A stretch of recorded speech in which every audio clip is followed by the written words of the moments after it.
Yeah, they showed us. I remember when we first got on the show, they kind of showed us a clip of the Japanese show just to kind of, this is where it came from, kind of give us a little history test. But it wasn't, we knew the show. Like they were mostly showing us the show, the season prior to, because they were like, look, this is what, this is how they were. This is the kind of teenagers. They're all boys and girls next door. This is the kind of image. So, yeah. I mean, it was totally traditional Japanese. Like, they just put different people in them. That's about it. Right. And the show wasn't as dark. Like, I hear the Japanese version is, like, people died. Well, that's the weird thing, too, because, I mean, I was a little bit older to totally grasp the phenomenon when it came out, right? So, I mean, I was just a little bit older. But what struck me about the show, because I did watch it, was how sort of surreal it was. It was sort of dark, and it's like, and I know that you guys received some controversy for that too, didn't you? Like there was some criticism about how dark it was for kids at the time you were making it. Well, they always were so afraid of the violence. Like they blamed Power Rangers. If a kid hit someone in school, it's because of the Power Rangers. He learned that watching the Power Rangers, which I thought it was very unfair because they made a conscious effort that any time we fought, if we fought as ourselves, we always fought monsters. We weren't fighting other kids. We weren't fighting people. Like it was always a monster. And then at one point, they just took out the civilian fights altogether because they just wanted it to be more make-believe for a child, like Power Rangers fight, not them. It was like, but I just think that, because it was the biggest show, it was an easy blame. I always say if your child is doing something, the blame is, there's no blame to be placed, but it's like the parents need to kind of take control of that, know? It's not the TV show. Like, we're just a TV show. And I thought we were really, really wholesome. Like, I was like, I don't know any teenagers that are this wholesome. We're constantly picking up trash. We're helping out kids that got bullied. We're saving the world. Like, we were so wholesome, it was ridiculous. Sure.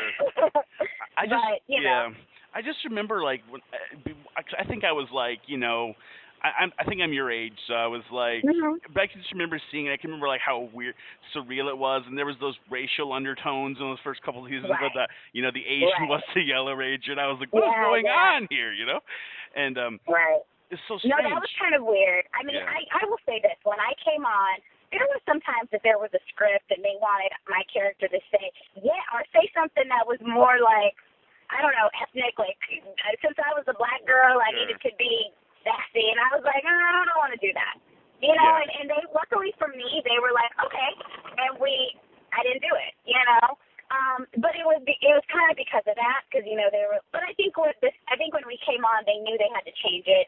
They had to somebody needed to think about that a little bit more because it did strike a chord with a lot of people, and I think they've addressed it. And since then, I think they tried to do their best. But I mean. It was there.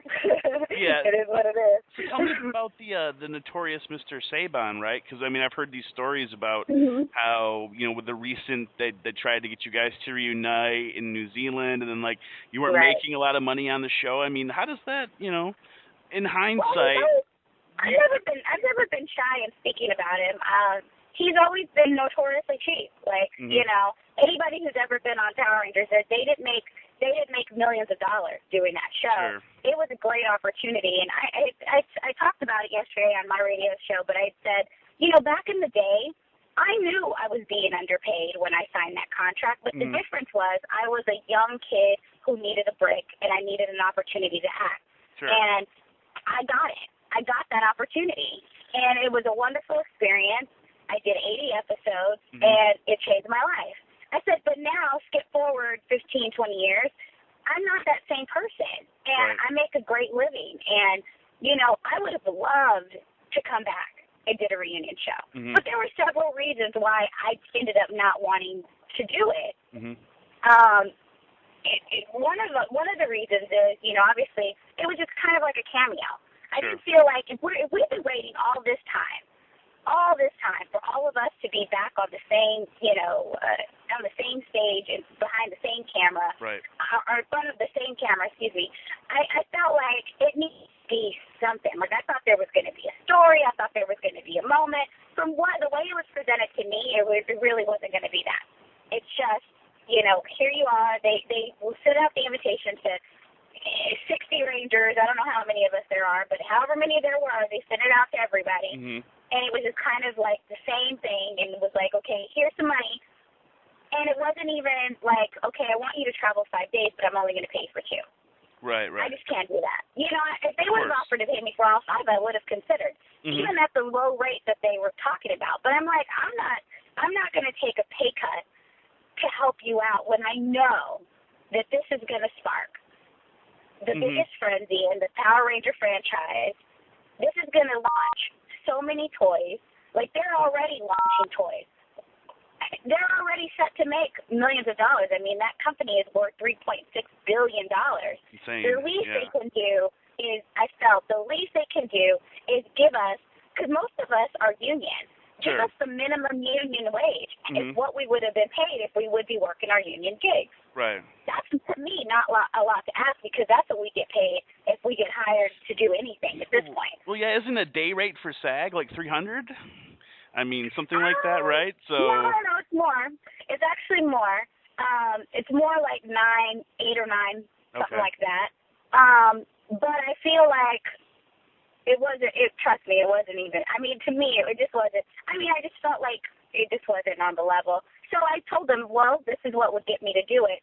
And it was, you know, myself, David Yost, Johnny Bosch, Steve Cardenas, and Walter Jones, we all had the same agent. So the agent submitted our offer and said, this is what you could get to get them.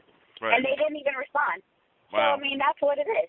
You know, and so a lot of fans got upset and said we were being, you know, oh, how dare you guys, you know, do it for the fans. Why is it about the money? And I'm like, it's not really about the money. It's just about the whole principle. It's really about, you know, I'm not going to take a pay cut. And then we did tell them, yeah, we're available. This is what it would take. And they haven't responded to us. Yeah, so, crazy. The ball's not in our corner. It's in theirs. Sure, yeah. But they didn't even counter. They didn't even respond to the email. Sure. So what do you do? I mean, it's just rude. So I don't know. You know, you mentioned David Yost, and I mean, I've read recently about, you know, he had come out and said that the reason why he had left the show was because of alleged homophobic slurs. I mean, did you encounter? I don't know it, but I'm very good friends with David, and I believe him completely. You know, if he says that's what happened, he's not a person who I've ever felt was dishonest, untrustworthy. I left the show probably a few months prior to him leaving the show, and I noticed, I will say this, David, when I first met him, when I first got on the show, was a fun-loving kind of guy. Towards the time that I ended, I could see a change in him. I could see, you know, unhappiness setting in with him. Sure. So I knew something was going on, but I didn't know exactly. Just witness any. Hold on, you're in a dead zone. Damn it.